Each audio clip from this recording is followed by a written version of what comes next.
Yes, my poem's called An Ode to the Dark-Skinned Black Girl. I look down at my hands and all I see is dirt-colored flesh. I mean, my skin is the color of soil, so of course I would know how deep underground I was created. The oils that run through my veins and the copper under my nail beds never seem to expire, because my body is my greatness, and it's as tough as the indestructible souls that came before me.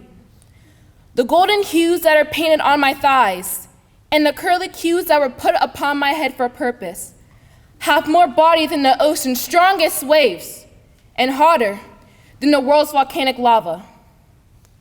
Underground, I am one with nature, with the ruins all around my figure.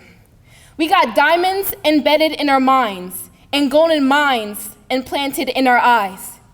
You can even say we are the golden children, because us black girls were one of nature's greatest creations.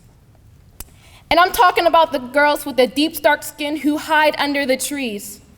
I'm talking about the girls whose words sound like luscious, sweet honey straight from honeybees. I'm talking about the girls whose skin twinkles in the moonlight. It just glitters and gleams. I'm talking about the girls whose skin is smooth as butter and smells of rich cocoa. I'm talking to the girls whose strides overflow with rhythm, like you can hear a beat in each step. I'm talking to the girls who think like philosophers and speak like engineers, write like artists, and whose singing kisses our ears.